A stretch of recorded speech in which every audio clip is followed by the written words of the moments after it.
কি এমন হয়েছিল ছেলে এবং ছেলের বউয়ের সঙ্গে যে নিজের ছেলে তার মাকে বৃদ্ধাশ্রমে দিয়ে এলো? আজ শরীরটা খুব খারাপ লাগছে, এক কাপ চা দিবি?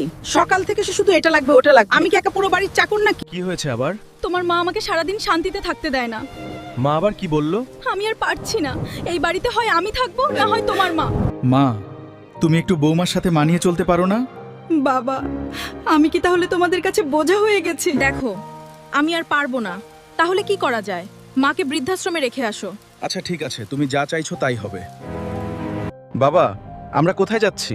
মা, তোমার ভালো থাকার জায়গায়। আমার ভালো থাকার জায়গা তো ছিল তোমাদের কাছেই বাবা। শেষ পর্যন্ত তুইও আমাকে পর করে দিলি বাবা। যে মা ছেলেকে হাঁটতে শিখিয়েছিল, আজ সেই মাকেই একা ছেড়ে যাওয়া হলো।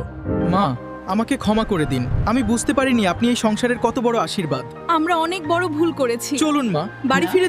তোরা আমাকে আবার নিজের করে নিলি মা। এবার থেকে তোমাকে কখনো একা হতে দেব না মা। এই বাড়ি আপনাকে ছাড়া অসম্পূর্ণ।